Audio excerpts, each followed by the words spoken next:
et pas de place pour l'ennui. Qu'est-ce que ça veut dire Cocotte Minute?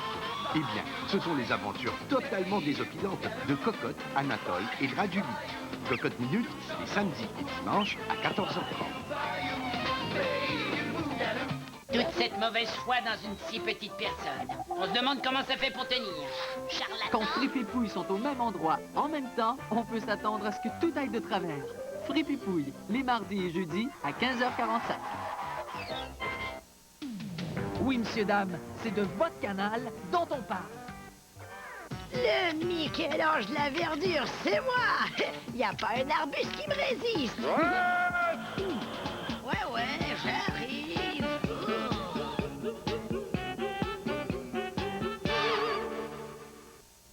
Téléhumour en visite à Matamor et au Dr Z.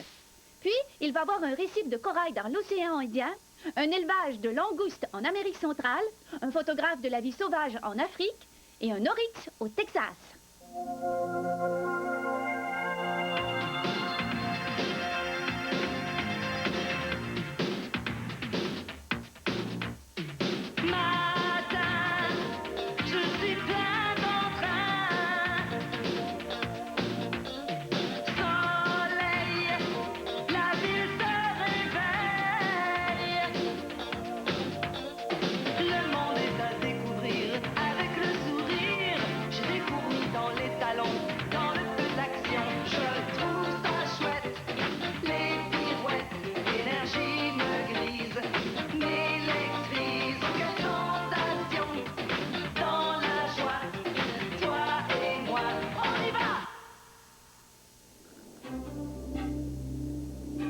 Voici un reportage en provenance des récifs de corail dans l'océan Indien, près des rivages du Kenya. Salut, je suis Belinda Hill. Je suis ici, sur la côte. Mon activité préférée, c'est le snorkeling. Le parc marin où je me trouve, dans l'océan Indien, sur la côte du Kenya, est l'une des premières réserves marines à avoir été placée sous la protection de la loi en Afrique. Au cours de mes plongées, je suis souvent entourée de centaines de poissons appelés zèbres et qui portent bien leur nom, comme on le voit. Il suffit d'avoir de la nourriture dans la main pour les voir approcher en quelques secondes. Aujourd'hui, j'ai parlé à Barbara Simpson, une spécialiste de la vie marine. Et qu'est-ce que vous aimez le plus dans ce récif? Oh, c'est sa variété infinie. On peut regarder en nageant et découvrir différentes sortes de coraux, différents poissons, différents végétaux. Et chaque fois qu'on va à l'eau, on trouve de nouvelles merveilles à admirer. Tu sais, les coraux de ces récifs existent probablement depuis des milliers d'années, mais leur croissance est très lente parce qu'ils sont composés d'animaux extrêmement minuscules. Aussi, quand on brise un corail, il disparaît pour bien longtemps. Moi, j'adore venir dans ce récif. Il ne cesse jamais de m'émerveiller parce qu'il y a tant de belles choses à voir ici. Chaque fois qu'on plonge, d'ailleurs, il y a toujours du nouveau à regarder.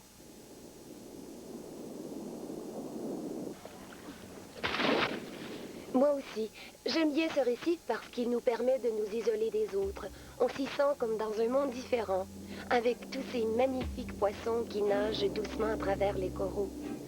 Un monde merveilleux où l'on voit se déplacer de gros bancs de bébés poissons de diverses espèces, regroupés pour leur propre protection, comme s'ils étaient en garderie. Parfois, on a la surprise de se retrouver nez à nez avec un poisson si bien camouflé qu'il se confond avec le corail. Il y a aussi de splendides espèces qui se cachent dans le corail pour se protéger des prédateurs. Des poissons comme des anges de mer, les demoiselles jaunes et les chauves-souris de mer. C'est un monde où il y a de magnifiques coraux en plateau. Hélas, quand les gens montent dessus, ce corail se brise. Et quand il se brise, il meurt. Pourquoi une réserve de genre doit être protégée? Il y a tellement de choses de nos jours, tu sais, qui détruisent le récif. Il y a les gens qui montent sur les coraux, qui leur marchent dessus et qui en arrachent de gros morceaux pour les rapporter chez eux. Et il y a les bateaux et les embarcations de toutes sortes qui heurtent le corail et le détruisent physiquement. Et puis, il y a les hôtels sur les plages. Qu'est-ce qu'on pourrait faire pour sauver le récif? Bien, tout d'abord, et c'est très important, il faudrait cesser de construire des hôtels sur les plages qui bordent un parc marin. Une plage près d'un parc, ce n'est pas la place pour un hôtel, hein? Faites-vous encore du snorkeling? Oh oui, mais je ralentis depuis quelque temps parce que j'ai un peu de mal à me hisser dans le bateau. Pour ma part, je passerai des journées entières sous l'eau. Malheureusement, il faut constamment remonter pour respirer. L'important, c'est de protéger nos récifs, pour le plaisir des générations futures.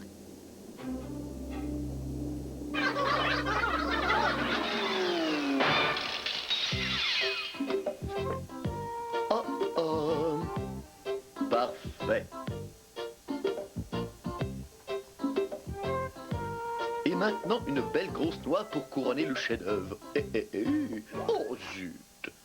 Tant pis. Et il y en a d'autres. Ah, et puis, autant la ramasser après tout. Vous voulez que je vous dise comment je suis devenu millionnaire? Envoyez-moi 99,95 et vous saurez tout. Hier, je n'étais rien. Aujourd'hui, je suis quelqu'un. J'ai des voitures, un yacht, des maisons. Oh non, je ne peux plus bouger la tête, je vois des étoiles. J'ai mal au cou. Réveillez-vous. Cessez ce gaspillage d'énergie. Passez à l'action. Au tennis maintenant. Salut Jérémy. Bonjour. J'ai apporté d'autres papiers pour l'expo de cette semaine. Où sont Robin et Matamor? Robin va venir tout à l'heure, mais c'est autre chose pour Matamor. Tu sais comme il est difficile à coincer le samedi. Regarde. Considéré, plus grande est la multiplication des facteurs d'épuisement dévastateurs. Je gaspille énormément d'énergie, je n'avance à rien du tout. Mais au moins, je ne suis pas tout seul. Plus on satisfait ses petits besoins mesquins, plus on endommage la terre autour de soi. Il faut y réfléchir. Tous les plaisirs auxquels on s'adonne engendrent des déchets. Un jour, ce sera la fin du monde. Salut. Oups.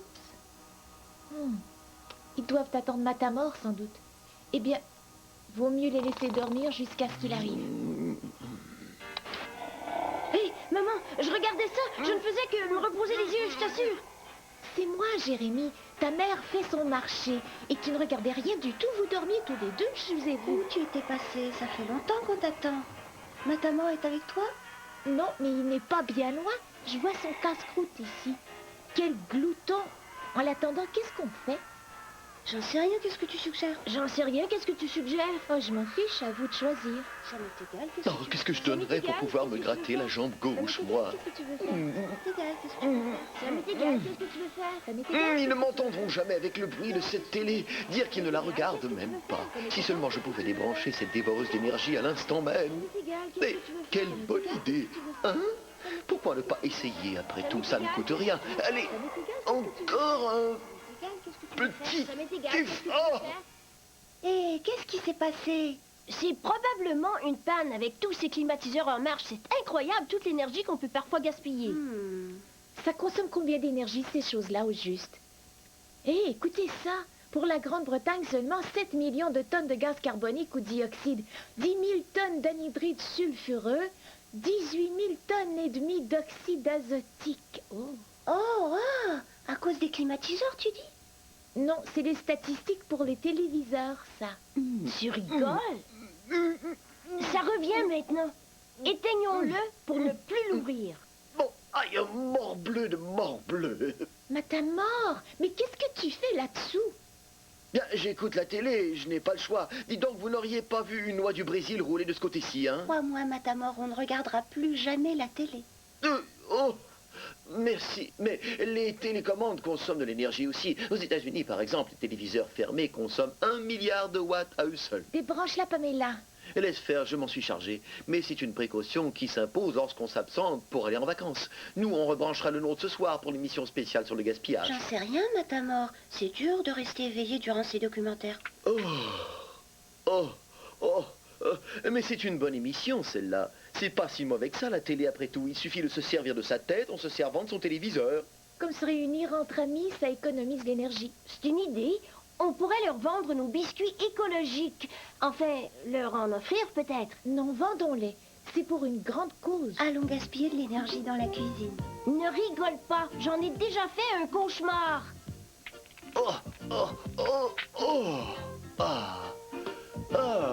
Je me sens mieux. Télé sera de retour dans un instant.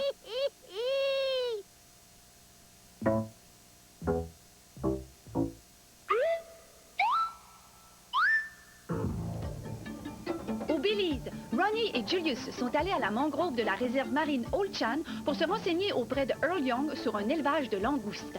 Salut. Bonjour les gars. Allez, montez à bord. Voici notre ami Aldo qui va nous conduire à la réserve ce matin.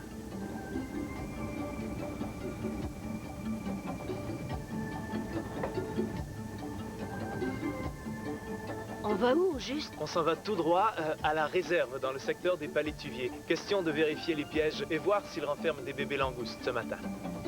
C'est loin d'ici? Oh, c'est à environ 6-7 km d'ici, à San Pedro. Pourquoi tendre des pièges? Eh bien, on essaie de déterminer si la mangrove, enfin les forêts de palétuviers, constituent un bon habitat pour l'élevage de crustacés destinés à la consommation, comme c'est le cas de la langouste. En fait, pour les pêcheries des Caraïbes, la seule espèce qui a de l'importance, c'est la langouste. Et c'est celle qu'on s'en va voir. Ce sont des palétuviers, ces arbres-là? Oui, ce sont tous des palétuviers, tous ces arbres qu'on voit de chaque côté. C'est grand, la mangrove? Moins de 2 km². Très bien. On va s'arrêter ici pour vérifier ce qu'il y a dans ce piège. Julius, charge-toi du filet ici, s'il te plaît. Et, toi, Romy, occupe-toi du piège. Mets le filet, juste ici, sous le piège. Comme ça? Le genre de piège qu'on utilise est composé d'un seau et d'un câble, rattaché à une bouée. Vérifiez-vous les pièges souvent? On essaie de venir les vérifier 2 fois par mois. En tout, on a 70 pièges dispersés dans l'écosystème de la mangrove, ici. Là, ça y est. Alors, voyons voir ce qu'on a. Bon, comme je le disais tout à l'heure, ce qu'on fait ces temps-ci, c'est une expérience pour déterminer combien de jeunes langoustes on peut attraper par piège. Oh, c'en est une grosse, celle-là. Elle doit déjà avoir 1 an à peu près. Il faut compter environ 1 an avant que la langouste se développe depuis l'œuf jusqu'au stade juvénile. Quelle grosseur elles atteignent? Cette espèce de langouste peut atteindre jusqu'à 1 mètre de longueur, ou peut-être davantage, je dirais. Il lui faut de 6 à 7 ans pour devenir pleinement adulte. Pourquoi les bébés langoustes entrent dans les pièges? Parce qu'ils sont très petits et n'ont pas de moyens de protection. Ils sont tout à fait sans défense. Alors pour se mettre à l'abri, ils viennent se cacher dans les câbles, à l'intérieur du piège, où ils se dissimulent très bien. Et puis s'ils ont tendance à s'abriter dans ces câbles, c'est qu'ils y trouvent une certaine ressemblance avec le système de protection des racines des palétuviers. Ils cherchent à se protéger des prédateurs. Est-ce que ces langoustes sont menacées de Du disparaître? point de vue commercial, elles risquent de devenir très rares. Pourquoi?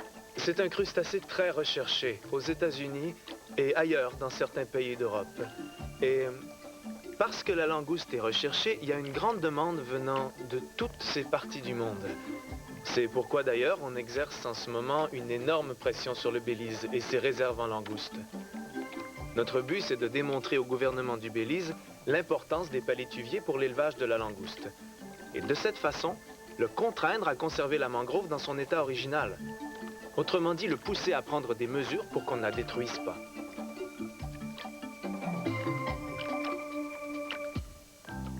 Qui détient le championnat du mangeur le plus malpropre au monde? Un conseil, si vous devez servir une étoile de mer, restez à distance. Pour manger, en effet, une étoile de mer se sort entièrement l'estomac du corps pour en couvrir sa nourriture et ne le rentre qu'une fois le repas consommé et digéré. Et si par malheur, une étoile de mer n'aime pas ce qu'elle mange, tant pis, elle abandonne son estomac sur place et s'en laisse repousser un autre. Alors il vaut mieux soigner ses talents de cuisinier si on ne veut pas se retrouver avec un tas d'estomac dérangé sur les bras. Voici un reportage spécial de Rajoul Shah pour Télé-Hibou. Toutes ces images saisissantes ont été prises par Jonathan Scott, photographe de réputation mondiale et spécialiste de la vie sauvage. Je l'ai rencontré au Kenya, dans la réserve Masai Mara, pour parler de son travail et même recevoir quelques conseils. Vraiment, j'estime que j'ai bien de la chance d'habiter dans ce pays. Oui, maintenant je vis ici depuis 14 ans et ce qui m'incite surtout à le faire, c'est la beauté de la région. Il n'y a pas de meilleur endroit que Masai Mara dans toute l'Afrique pour la photographie. J'ai fait le voyage en voiture en partant de Londres jusqu'en Afrique en 1974 et depuis, jamais je ne suis reparti. C'est votre appareil? Bien, en fait, c'est un appareil photo parmi plusieurs. Pour un photographe professionnel, c'est indispensable d'avoir un choix d'appareil. Regarde la différence entre ces deux-là, par exemple. Oui. L'art de la photographie, c'est de savoir se servir de divers objectifs pour arriver à saisir exactement les choses qu'on veut photographier. Bon, étant donné que je fais de la photo, il vaut mieux que j'en prenne quelques-unes. Alors, retournons-nous vers les animaux qui sont là-bas et voyons ce que ces buffles vont donner. C'est un gros rassemblement. Je dirais qu'il doit y avoir aux environs de 200 buffles près de ce point d'eau. Dans vos scènes animalières, est-ce qu'il y a des espèces que vous préférez photographier? Bien, j'avoue que j'aime surtout les prédateurs. Et même quand j'étais petit, en Angleterre, c'était toujours les prédateurs que j'aimais observer quand j'allais au zoo.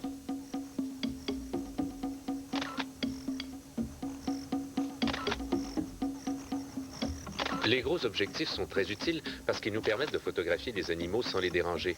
Mais j'ai une surprise pour toi. Car tu sais, cet appareil-ci n'est pas si gros. Avec celui-là, on peut réellement faire des gros plans. Oh. Comme tu vois, il est tellement gros celui-là que je l'ai déjà échappé. De loin, avec cet appareil, je suis en mesure de vraiment prendre les scènes au naturel. Je ne veux pas de photos d'animaux perturbés, je veux des images prises sur le vif. C'est probablement à son livre sur les lions du Marais que Jonathan doit surtout sa célébrité. Voilà qui est assez typique des lions, s'étendre dans la journée, pour ne pas gaspiller leur force et s'épuiser dans la chaleur. Les lions sont surtout actifs la nuit. Est-ce qu'ils sont comme les léopards? Est-ce qu'ils dorment toute la journée? Ou est-ce qu'ils se déplacent quelquefois quand il fait jour? Eh bien, comme tous les autres prédateurs, les léopards, les guépards ou les chiens sauvages, les lions sont opportunistes. S'ils ont l'occasion de tuer une proie, ils vont très probablement la saisir. Les grandes migrations ont aussi fait l'objet d'une série de photos. Je tenais à te montrer cet endroit particulier de la rivière parce que c'est précisément ici que les gnous reviennent chaque année. Ils ne se rassemblent pas ici seulement pour boire, mais surtout pour traverser la rivière Mara. Est-ce que les gnous parviennent tous à la traverser? C'est très dangereux pour eux parce que, bien évidemment, les lions se postent ici et les attendent. Je ne suis pas le seul, les lions, les crocodiles et bien d'autres dangers. De plus, à cause du grand nombre de gnous qui traversent en même temps, il arrive que certains d'entre eux se noient ou soient piétinés à mort. Mais même là, tous ces animaux morts servent à nourrir d'autres créatures. Est-ce que vous êtes parfois obligé de dormir dans votre voiture? Ah oui, très certainement. Voici où se trouve mon matelas. Ça, c'est mon petit lit. Je le déplie comme ça, regarde. Et mon réservoir contient de l'essence pour 2000 km. Car parfois, les buffles et les autres animaux ne font pas toujours ce que je veux, au moment où je le veux. Alors, il faut bien que j'attende dans ma voiture. Quand, par exemple, les lions ou les gnous que j'essaie de photographier ne font rien d'intéressant, je quitte mon volant et je m'installe à l'arrière pour écrire mes livres. Tilly Boo sera de retour dans un instant. L'étonnant Dr Z se joint à David, Nathalie et Jennifer pour créer d'étonnants dessins grâce au mouvement des molécules d'eau et celui des molécules repoussées par l'eau. David, touche à ce verre. Allez, touche à ce verre, David. Il est bien chaud, n'est-ce pas? Touche-y, Jennifer. Toi aussi, tu sens que l'eau est chaude dans le verre. Eh bien, à présent, je vais ajouter un peu de colorant alimentaire dans cette eau. Et regardez bien ce qui va se passer. Regardez ce qui se passe quand j'ajoute le colorant. Vous voyez comme il se disperse rapidement dans l'eau? Cela s'explique parce que, sous l'effet de la chaleur, les molécules se déplacent rapidement. Et bien vite, toute l'eau du verre devient de la même couleur. Alors, refaisons l'expérience. Avec de l'eau froide ce coup-ci, voyons ce qui se passe. Touche voir. Tu sens comme le verre est bien froid, n'est-ce pas? Oui, oui, il contient de l'eau froide. Alors, voyons ce qui se passe avec le colorant cette fois. Donc, j'en mets là-dedans, je l'ajoute en pressant un peu. Vous voyez comme le colorant est lent à se disperser? C'est parce que les molécules d'eau froide ne se déplacent pas autant ni aussi rapidement que les molécules d'eau chaude. Autrement dit, le colorant alimentaire se diffuse rapidement dans l'eau chaude parce que les molécules se déplacent rapidement, alors que dans l'eau froide, il ne se disperse pas ou presque. On peut illustrer ce phénomène par un autre moyen que je trouve intéressant. Prenons cette bouteille. C'est une bouteille remplie d'eau chaude. Et ajoutons-y du colorant alimentaire, cette fois encore. Puis, regardons ce qui se produit. Voyez comme le colorant se disperse bien.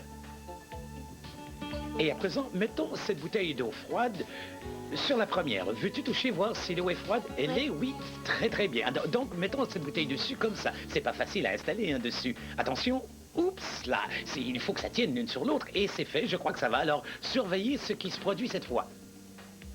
On dirait la fumée d'une cheminée, hein? À la voir s'élever comme ça, c'est que l'eau chaude a moins de densité que n'en a l'eau froide. Et ça explique pourquoi elle monte ainsi. Là. C'est du lait dans ce contenant que je vais verser maintenant. Alors, je remplis le récipient de lait, voilà. À présent, choisissez des colorants de couleurs différentes et mettez-en des gouttes un peu partout. Mettez des petites gouttes de colorant ici et là. Mettez-en bien partout, au centre et dans les coins. Une goutte ici, une goutte là, comme ça, et refermez vos bouteilles de colorant. Et maintenant, voyez ce qui se passe quand on ajoute une goutte de détergent juste un petit peu ici. Ouh, c'est étonnant, pas vrai? Dès que le détergent touche la surface, alors il se diffuse immédiatement à la surface, là, partout. Et quand il rencontre les petits globules de gras dans le lait, on sait qu'il y a du gras dans le lait, eh bien, il repousse ces globules et cela forme de magnifiques dessins. C'est magique. On dirait un arc-en-ciel.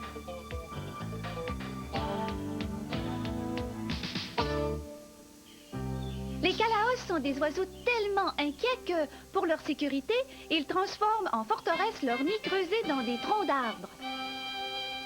À l'aide de sucs et de mortiers, ils bouchent l'entrée du nid où la femelle se précipite à la toute dernière minute avant que le mâle n'en finisse d'en obturer l'ouverture. Nourrie par les soins de son compagnon, la femelle s'emploie alors à pondre et à couver ses œufs. Puis, elle émerge du nid qu'elle referme en ne laissant qu'un petit trou par lequel elle aide son compagnon à nourrir les petits. Enfin, l'un après l'autre, les jeunes calaos quittent la sécurité de leur logis en prenant, comme leurs parents, la précaution d'en refermer l'ouverture. Quels éternels inquiets, ces calaos! Josh et Céline sont allés aux eaux Gladys Porter de Brownsville, au Texas, pour se renseigner auprès de Pat Birchfield sur un animal que bien des gens autrefois croyaient être la légendaire licorne. C'est un animal de quelle espèce? C'est une antilope du désert et on l'appelle Oryx tarabi, celle-là. D'où est-ce qu'il vient? Les oryx sont originaires d'un habitat très restreint dans la péninsule arabique. Ils viennent surtout d'Oman. Pourquoi on croyait que c'était des licornes? Eh bien, si vous regardez cet animal exactement de profil, et si ses cornes sont bien formées, vous aurez l'impression qu'il n'a qu'une seule corne, comme la licorne de la légende. De plus, il y a le fait que parfois, et en particulier le mâle oryx, peut perdre une corne en se battant avec un autre oryx. L'ennui chez les antilopes, c'est que les cornes ne repoussent plus jamais une fois perdues. Elles n'en ont qu'une seule paire. C'est là une des grandes différences entre les cerfs et les antilopes. Les deux animaux se ressemblent, mais chaque année, les cerfs perdent leur bois pour les voir pousser de nouveau l'année suivante, tandis que les antilopes n'ont qu'une seule paire de cornes dans l'espace d'une vie. En quoi les bois diffèrent des cornes, surtout? Entre les cornes d'une antilope et ce qu'on appelle les bois d'un cerf, l'une des différences, c'est que les bois ont généralement des ramifications, à la manière des branches d'un arbre, tandis que les cornes ont tendance à être droites et pointues aux extrémités. Donc, si on ne voit pas de ramifications, c'est qu'il s'agit sans doute des cornes d'une des diverses espèces d'antilopes. On n'est pas en présence d'un cerf. Est-ce que les cornes servent à tuer leur proie? Les oryx ne mangent pas de chair animale. Ils se nourrissent des quelques herbes sèches qu'ils trouvent dans les régions désertiques d'où ils proviennent. D'ailleurs, on se demande même comment ils font pour trouver suffisamment d'herbes et de plantes sèches dans l'aridité du désert qui est leur habitat. Est-ce qu'ils survivraient sans boire un peu d'eau? Ils peuvent rester de longues périodes sans boire à leur rare point d'eau. La plupart des animaux qui vivent dans le désert sont capables de tirer des plantes qu'ils mangent une grande partie de l'eau dont ils ont besoin. Est-ce que leur couleur varie? Pas tellement, non. Ils sont adaptés à la couleur de leur environnement. Il suffit de les regarder pour voir que la couleur de leur pelage rappelle celle des sables clairs du désert, où ils se fondent plutôt bien. Remarquez qu'ils ont des parties foncées, mais de loin, ces parties-là ressemblent à des ombres. Elles constituent un camouflage où les ombres s'opposent, c'est-à-dire qu'ils ont le dessus sombre et le dessous pâle, ou bien vice-versa. Ou encore, ils présentent des rayures ou des taches qui brisent le contour de l'animal. Ils sont parents de quelle espèce? Ils sont apparentés aux ongulés ruminants. Ils ont un estomac qui comprend 4 compartiments, c'est-à-dire qu'ils font comme les vaches et remâchent leur nourriture. Aussi, quand leur mâchoire s'agite, c'est parce qu'ils régurgitent ce qu'il y a dans le rumen pour mâcher cette nourriture une seconde fois. Ce sont des animaux en danger? Ah, il fut un temps où ils l'ont été tellement que l'espèce s'est éteinte dans leur région d'origine. Et c'est seulement parce que les zoos des États-Unis ont réussi à les faire se reproduire en si grand nombre qu'on a pu en relâcher dans la nature. Cela fait à peine quelques années qu'on a renvoyé des oryx là-bas, dans la région d'Oman, qui est leur véritable habitat. Pourquoi leur espèce s'était éteinte? Parce qu'on les a tués. D'ailleurs, il n'y a pas tellement d'endroits où se cacher dans le désert. Et puis, quand les gens ont commencé à se servir d'armes à feu capables de tirer à longue distance, ils ont exterminé les oryx, comme on l'a fait d'ailleurs en Amérique avec les bisons. Selon moi, ce qu'il y a sans doute de plus remarquable au sujet de ces animaux, c'est le fait que les zoos aient si bien réussi à augmenter leur population en captivité. Et dans la nature, les oryx qui ont été relâchés dans la région d'Oman semblent se tirer très bien d'affaire jusqu'à maintenant.